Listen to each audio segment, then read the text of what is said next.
United States Catholic Charities rally to the battle against starvation as millions of pounds of food pour into New York City warehouses and are sorted for shipment overseas. 14,000 Catholic parishes throughout the United States contribute to the shipments of food for a hungry world.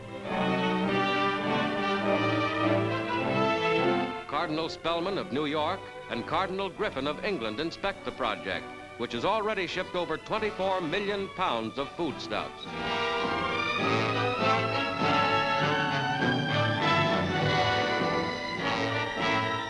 Wherever there are hungry people goes the food of the Catholic Charities without regard to race, creed, or color. The shipping facilities operate 24 hours a day, sending their cargo to the four corners of the earth.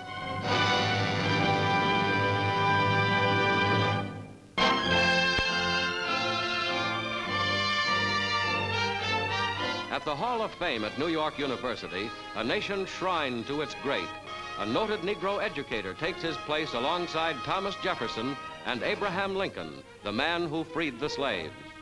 Booker T. Washington was born a slave, and today notables of all races and creeds gather to do him homage. Alongside others who helped make America great, he will be immortalized in bronze. As leaders of the university and members of his family look on, Gloria Washington unveils the bust of her grandfather, first of his race to be memorialized here. For his work at the great Negro University, Tuskegee Institute, for his efforts at improving relations between all men, Booker T. Washington is enshrined forever.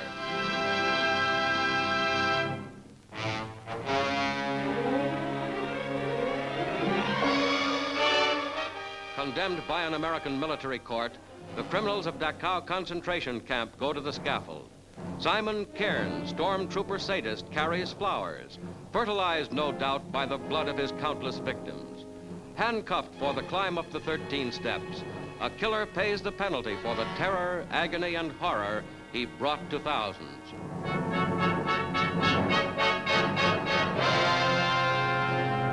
Now the most merciless of the Dachau killers, Dr. Klaus Karl Schilling. He froze camp inmates alive, injected thousands with deadly disease germs, blinded children in eye grafting experiments, all for the betterment of the Nazi master race. The world will be a cleaner place without him and all his kind. In Prague, before the People's Court, stands Karl Hermann Frank, who rose through blood and treachery to become Nazi overlord of Czechoslovakia. Having been tried and found guilty, Frank now hears his sentence read. For treason, for 300,000 murders, and for responsibility in wiping out the entire village of Lidice, the sentence is death.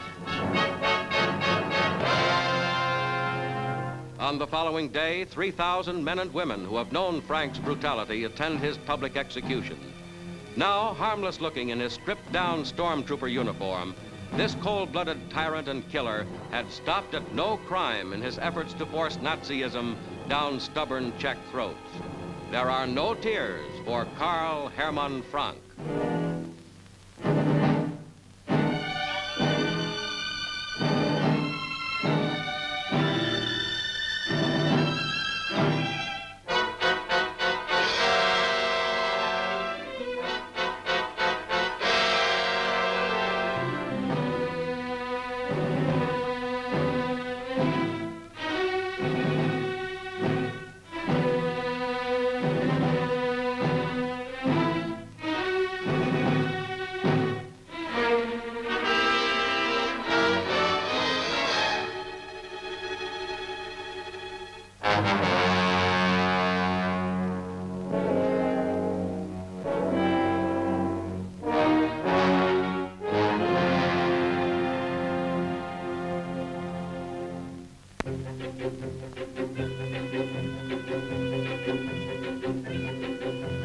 In dense, uncharted forests of Central America, wild tribes of Chocos Indians begin the banana harvest. Bananas grow wild in Panama. In Darien, 200 miles south of the Panama Canal, the Chocos Indian villages are visited for the first time by newsreel cameras. To these remote tribesmen, paint for their faces and tobacco are worth more than money.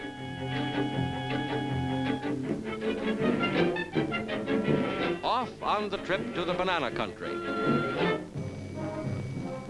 The Chocos in their hunting grounds go to work with sharp machetes, heavy 2-foot blades that also build their houses and cut their hair.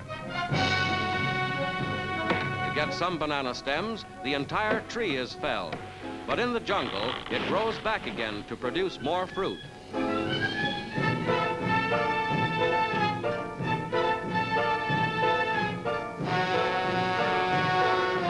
During the war, the Chocos collected wild rubber.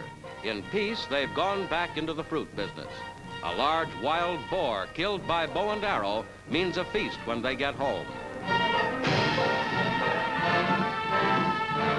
The dugout canoes are 50 feet long, hollowed out of mahogany and cedar logs. Loaded to the gunnels, the boats carry up to a ton of fruit. Near the coast, cargoes are transferred to river steamboats that carry them to market. There's no refrigeration here, and the green bananas have to be handled quickly lest they spoil in too much tropic heat. Visited by few people from the outside world, the Chocos Indians contribute their part to the world's food supply.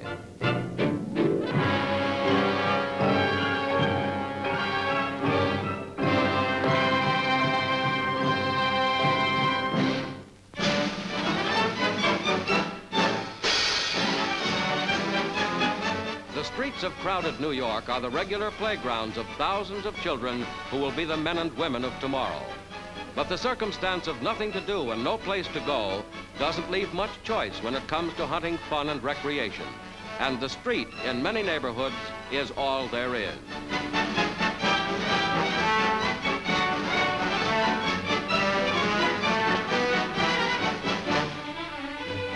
Ten years ago, to combat this problem, the New York Police Department organized the Police Athletic League. Arts and crafts, athletics and music, and many other recreational activities are offered at 25 Police Athletic League centers throughout New York City's 81 police precincts. Boat rides up the Hudson River last summer provided outings for 50,000 New York boys and girls. This year, there will be hundreds of athletic teams in baseball, swimming, basketball, and other sports. The broad police facilities are open to both boys and girls up to 18.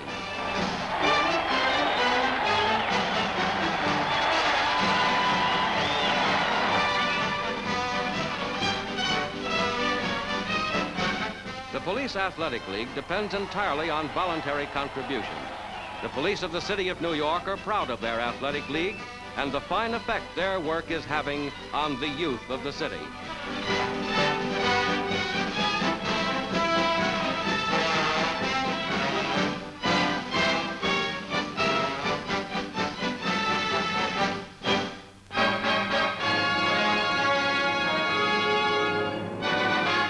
June 6th. A day that will live in history. D-Day, the invasion of Hitler's Europe. America pauses to look back 2 years to the world's greatest military operation. Looks back to salute these thousands of untried heroes who helped bring Hitler's veterans to defeat. They huddled along the beachheads that morning. They fought, they bled, and they died. And today in England, the country that stood alone for so many months of war remembers. At a solemn ceremony at the American Military Cemetery in Cambridge, a tribute to the almost 250,000 Americans who gave their lives in the Second World War.